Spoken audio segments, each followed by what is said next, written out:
I would normally say good morning, Knicks Nation, but today is good afternoon. Good afternoon, Knicks Nation.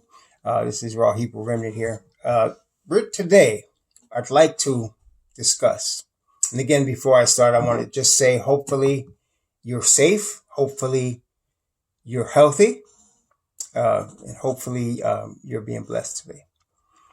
So, I want to discuss a topic that as we get closer to the draft is going to become a harder topic. And that is, I want to discuss the difference between upside versus safety. That is upside versus safety. Let's talk about what upside is and what safety is in terms of the NBA draft. Let's talk about that. So upside is when you're looking at a player and you look at this player with the understanding that this guy is not a finished product and that there's a high probability he's going to become much better than what you're looking at right now. Okay. Now that's upside. So you're looking at, and let's talk about an example of that. Giannis Antetokounmpo is that type of a pick. So Giannis Antetokounmpo was chosen in this latter half of the first round in his draft. And he was drafted because even though he was a teenager, what you were looking at with him was raw talent, raw physical ability. He had length, of course. He was height. He had length. He had athletic ability. But you were looking at him, teams were looking at him, and especially the Bucks, obviously, they picked him. They were looking at him because they understood that what you're looking at was nothing compared to what he was going to become, that they can see him developing into a star. Generally, when you're looking at high upside, you're talking about a star or a superstar. That's what you're talking about. You're looking at him and you're saying, this guy in the future can be a star in the future or a superstar. That's an upside pick. Okay? That's an upside pick. A safety pick would be a guy like a Brandon Clark from last year, okay, that Memphis took. You're not looking at him to become much more better than he is, but you're seeing that as he can fit in the NBA now in a specific role and be effective long term in a specific role. Okay.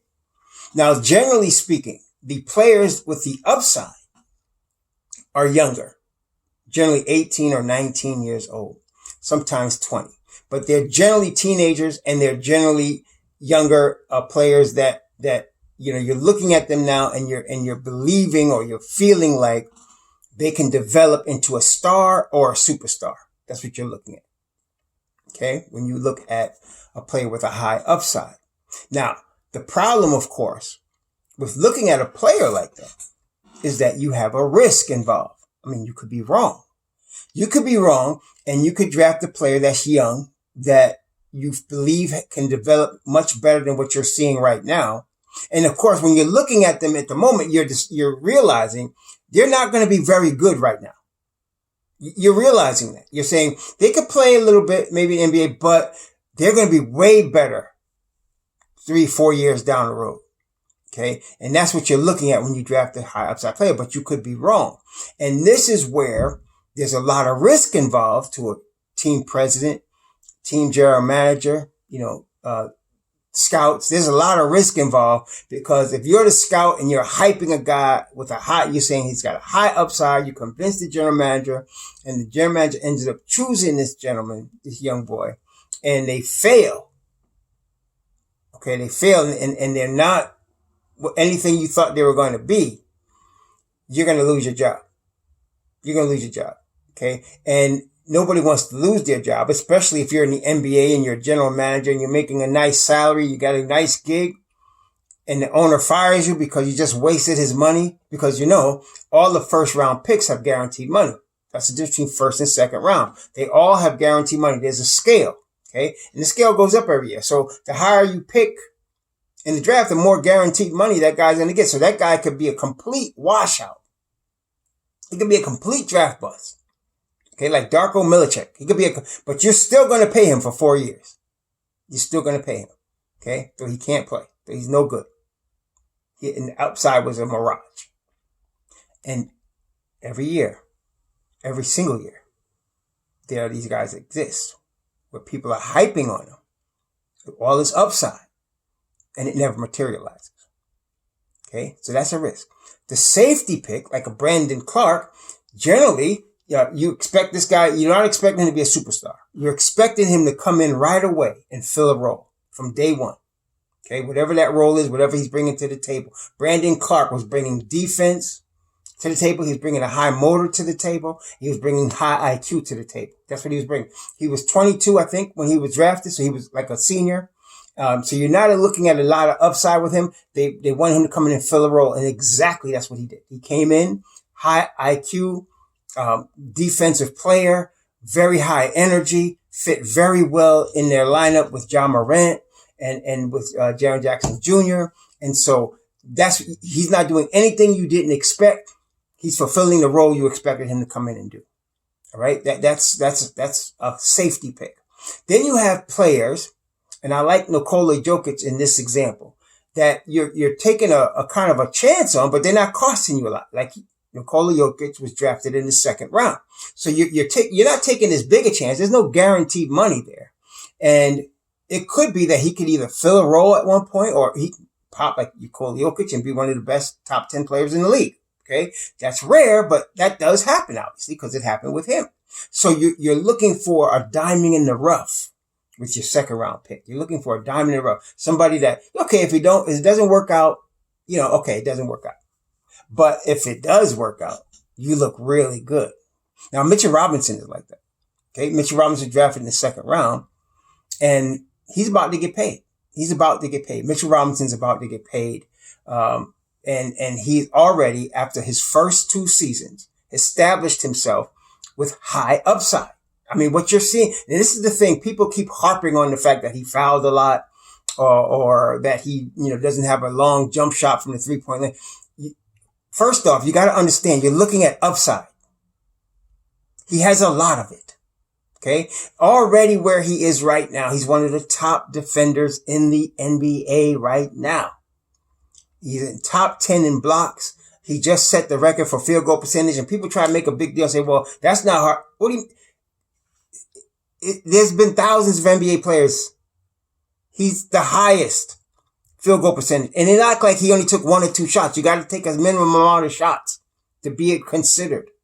There's been a lot of guys that play close to the basket that didn't score with that kind of efficiency. Rudy Gobert plays close to, Rudy Gobert, I don't know how many 3-pointers he's ever taken. And he hasn't had that kind of efficiency around the basket than Mitchell Robinson. All right. So stop hating on your own players, Knicks fans. This guy is the deal. And so that's somebody you drafted in the second round. If Mitchell Robinson never worked out, if he just wasn't going to be that good, the Knicks wouldn't have lost much. But this is where you get something that popped for you. Now, concerning the current draft, the problem with this current draft is the younger players that you're looking at upside with. There's not a lot of them, and there's a lot of risk. Okay. So when you're talking about the players like that, now generally also what most people, and this is the thing that is a little bit frustrating to me to listen to when I listen to certain people in different podcasts talk about this. The point guard position in the NBA is the most difficult position to learn. Okay, it's for any player. It's the most difficult position to learn in the NBA. You're calling plays. You have to read defenses. You have to be able to play defense yourself. It's just the most difficult position. And then, of course, in the NBA, there's a lot of players in that point guard role that are just almost impossible to guard, or tremendous defensive players. Like you got your Kemba Walkers and your Stephen Currys. Then you're facing every night guys you got to face a Marcus Smart who's going to come at you like an animal. There's all kinds of players you're dealing with in the NBA. John Wall when he's healthy, every night. So it's the most difficult position to learn in the NBA. Okay. And so here, and it just so happens to me, as I'm looking at the prospects for this year, these are the younger players with the higher upside, but also, of course, the higher bust potential. And I'm going to tell you, there's going to be a bust in the point guard position in the NBA. There's going to be a bust. One of these guys are going to bust. Okay. So I see a lot of people overly hyping these point guards. And they really are overly hyping because somebody's going to bust. Now, the safer pick at the point guards are the guys that generally are 4-year guys. They're a little older, right? And you can define a role for them, like a Trey Jones. He's not going to be a superstar. Okay. But he's not going to flunk out either. Right? He's going to be a solid point guard, a solid backup, high IQ. He's not going to play outside of himself. He knows the NBA game. He's been watching it from his brother. Okay. So that's a safety pick. It's not a superstar pick. Or, Malachi Flynn, San Diego State. Not going to be a superstar. Not going to be, somebody that's going to lead you to championship. At least doesn't appear to me. 22 years old, tremendous shooter. He scraps on defense. He's a scrapper on defense. Sometimes he has tunnel vision a little bit. You got a little bit of that Alonzo Trier in him, but he's a safety pick. You're not looking at a high upside with him. He can come off the bench and score for you. He could fill in that role. Definitely, So he's not, that's what I'm saying. So, like LaMelo Ball. Okay. When you see LaMelo Ball, what pops out at you is his playmaking ability. He's a playmaker. He has a swag about his game. He does. Okay. There's a swag and a playmaker, and a swag about his game, but he is a horrible shooter. I mean, he is a terrible shooter. He doesn't play any defense. So if you're looking at upside, the question you have to ask yourself is, can LaMelo Ball's, we believe his playmaking ability will translate to the NBA right away. Will he be able to shoot the ball eventually at higher than the 25% from three that he shot in Australia? Will he be able to play defense at all? He has to play some, because if you're not going to play defense in the NBA, if you're going to be Trae Young, you better average 30 points a game and 10 assists a game. You better be so dynamic that you have to be double teamed. You have to be that good on offense if you're not going to play any defense. Otherwise, you're a waste. Okay? So LaMelo has very high bust potential. The hype around him coming to New York has everything to do with him being a star in New York. But if you're looking at him as an investment, you got to think harder than that. Okay, because your job is on the line. Then you're talking about Tyrese Halliburton. He is 6'6", 6'5", and he might weigh 175, maybe. Okay. Question: he has a set shot. He doesn't have a jump shot. He has a set shot. Can he get the set shot off in the NBA? Can he guard NBA people with his thin frame? Will he get hurt in an 82-game season? See, this is the thing about smaller players that people ignore. They see a guy and let's talk about a Kyra Lewis, a guy with lightning quick speed. Okay. Can he play without getting hurt? See, it's not even about whether he can learn how to set up an NBA offense, which he has to be able to do because he can't do that right now. Whether he can play defense, which he can't do. If everybody's looking at his offensive game and not looking at the fact he goes under screens a lot. He can't fight over screens. He gets beat a lot. And can he play NBA level defense for 82 games without hurting his hip like Isaiah Thomas did or TJ Ford? Okay. That's the problem. You got to look at everything. Don't get caught up in the mixtapes. So and the thing about Lewis is that we're looking at upside. He's 19 years old. So you're looking at upside. Can he develop these things? Can he develop NBA level defense? Can he set up an offense? And can his body withstand 82 games? They say he gained 15 pounds since the end of the college season. That don't mean anything. You could overeat. You could take drugs. You could do a whole bunch of stuff to gain weight quick. That doesn't mean it's going to stick with you. That doesn't mean you're going to be effective with it. Okay. These are your high upside picks in this draft. And that's what makes this draft a weak draft, because the people with the high upside are carrying a lot more risk than you would normally see in the draft.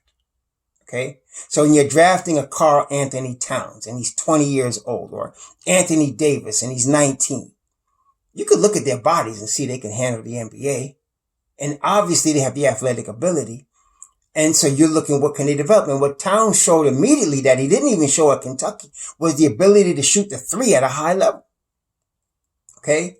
And so these are things you're looking at when you're looking at upside. Now there was risk with talent, but obviously it was worth taking, right? So now the guys in this draft with the upside, your LaMelo Balls, your Tyrese Halliburtons, your Denny Avdivas, there's upside.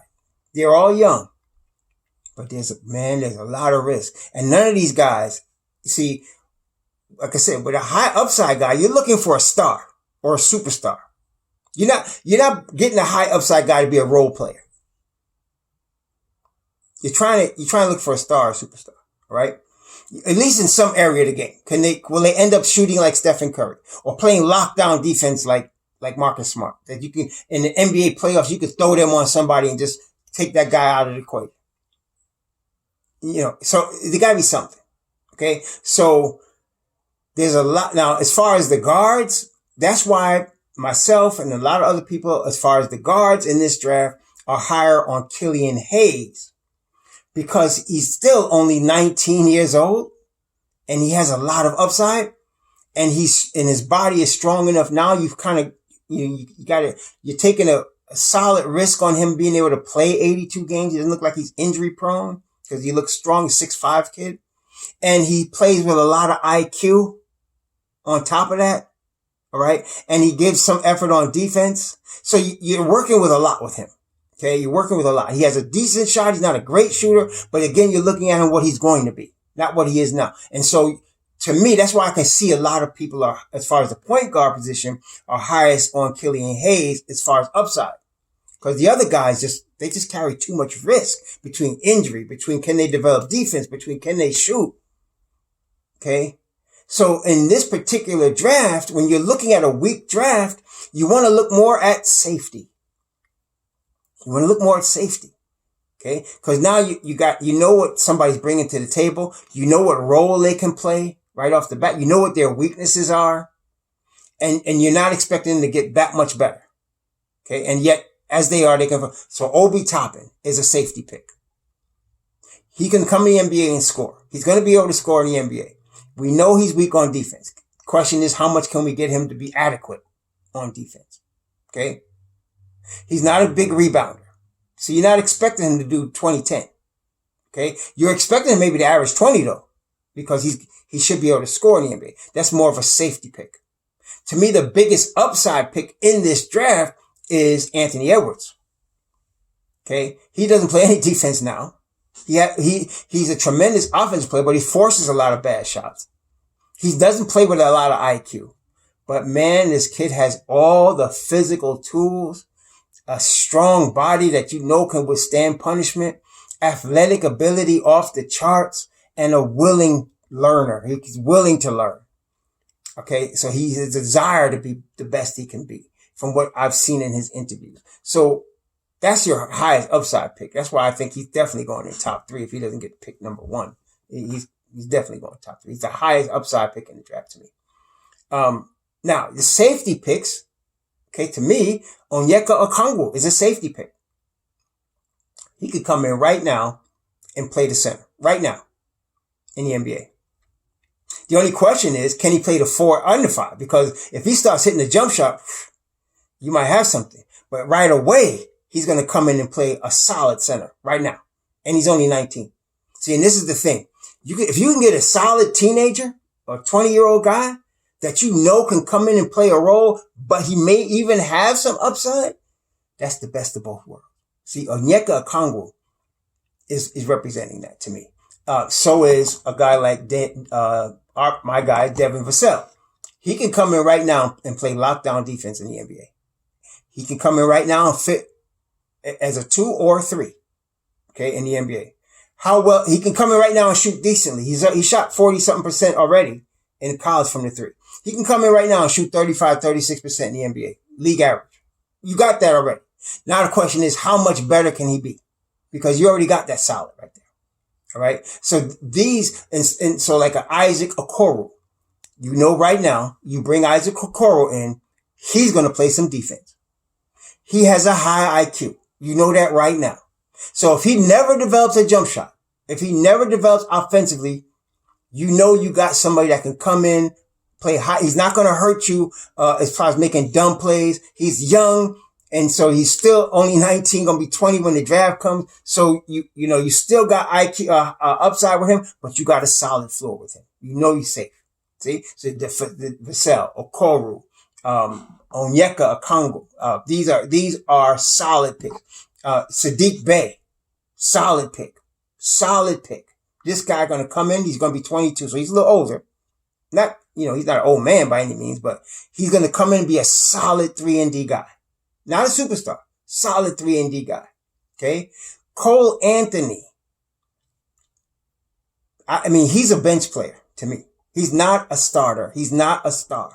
And I'm not just talking about because he had a bad team around him at North Carolina. His athleticism did not pop out in the college level. Like, he didn't pop out the way like an Anthony Edwards pop out. When he was you're looking at his high school tapes, he was dunking on everybody. He couldn't do that in North Carolina. Okay. He just couldn't do it. And he was throwing up a lot of bad shots. Okay. You didn't see him get his teammates involved, even if they weren't that good. No.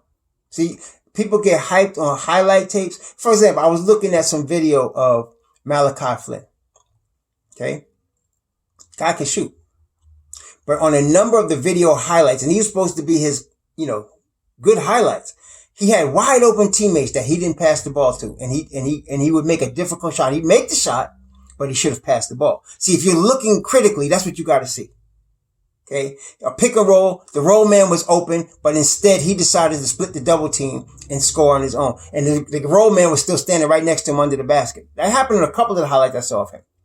Okay. But again, he's a safety pick because he can shoot the ball and he's going to battle on defense. That's kind of a thing that you get a coach that's going to yell at him a little bit and teach him to hit the open man and not try to take the shot. Okay. But that's kind of stuff you got to look at. You look at these highlights, you don't see anything. So Tyrese Maxiell's a 2 guard. Period. But he's 6'2". Can you play 2 guard in the NBA at 6'2"? Well, you can, but you have to be extremely athletic. Okay. And more than likely, you're going to come off the bench as a spark. Just like I'm talking about with Malachi Flynn. He's not going to play point guard full time in the NBA. He's going to come off the bench and be a force offensively. That's what you want. But he's not going to be able to, play full guard. I mean, again, I like to use Trae Young as an example. Trae Young is a tremendous offensive player because of the shooting range he has and the court vision he has with the ball and handle. Defensively, he's a train wreck. Okay. But you put up with that because of his offensive prowess. Right. So I don't see that type of offensive prowess with Tyrese Maxiell. I see he can develop into a decent offensive player, but he's 6'2". He's going to be playing 2 guard against 6'7" players like our boy, RJ. What would he do against RJ? RJ would lock him up. Frank would lock him up. Because the length that those guys come with, that's what he'd be dealing with every night. All right. So that's another problem. He's, to me, a bench player. Okay. Upside, Aaron Nesmith, 6'6". Now, what's the downside for Aaron Nesmith? Well, he only played 14 games before he set out the season. He shot 34% from 3 the previous season. So it could be, which one is it? Is he the 40-something% 3-point shooter or the 34% 3-point shooter? Well, I'm thinking he's going to be more close to the 40 because his body, again, he's strong. Okay. But that's a bit of more of a risk. Guys like that are mid to late first round draft picks. Right. Then you got, guys that you would draft in the second round, like a Paul Reed, 21 years old from DePaul. I wouldn't take him in the first round because there's so many questions. Okay. You want to take less risk on him.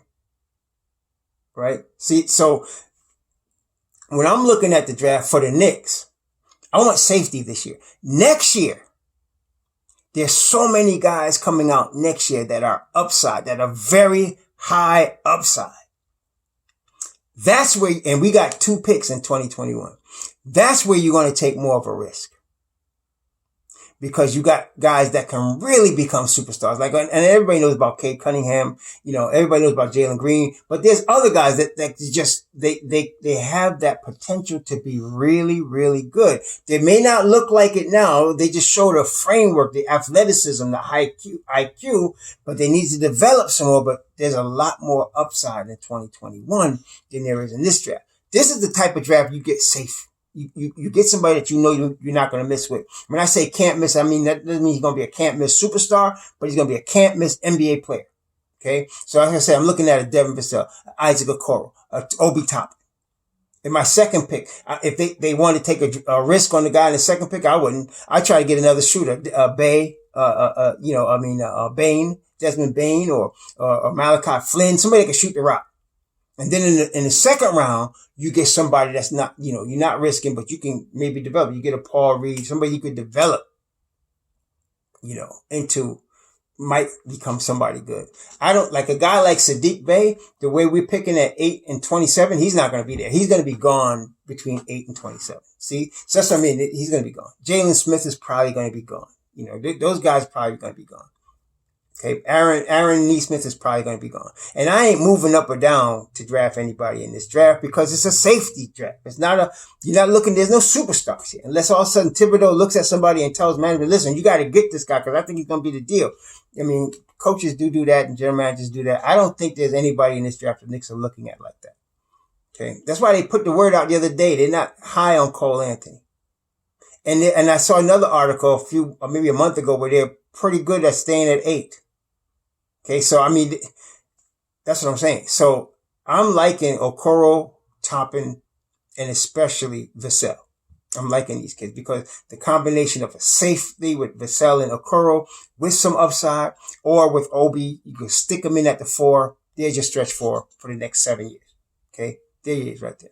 Okay, so be careful for what you wish for. I mean, even, in this draft, so I've heard somebody, let's roll the dice. No, you don't. If it was your job and you could lose it based on this pick, you just gonna roll the dice? I mean, you gotta be realistic. All right. If I'm Leon Rose, and Mr. Dolan is writing my checks, I'm not gonna waste his money with just rolling the dice on somebody. You better bring somebody that could play. See, and that's what I'm saying. I could justify a risk in 2021 when I present to him all of these high level athletes that are going to be, with high upside, and we getting 2 shots at it. I could justify that. The scouts are going to have a lot of pressure on them because they don't want to miss even on those. But this year, you're not going to want to take that kind of risk. You're going to want to take somebody that can play for Tom Thibodeau. And I keep trying to tell y'all, people keep trying to talk about, well, what if we started, we drafted Kara Lewis, and Thibodeau ain't starting no guy that's 19 at point guard. I keep trying to tell y'all that. He's not going to do that. He's not. Okay? So I don't know why people, he's so fast. Like I said, Kara Lewis don't play no defense, man. Cause why he goes, watch the film. He goes under screens. He doesn't fight through screens. He get killed all day. Okay, he could get beat all day. Then he's a rookie, so they're going to call every little touch foul he does. Every rookie goes through that. Come on. Come on, wake up. Wake up, Knicks Nation. We need safety this year. Safety. Get a safe pick. Get 2 safe picks. You want to take a risk? Take it in the second round. All right? Peace. Shalom.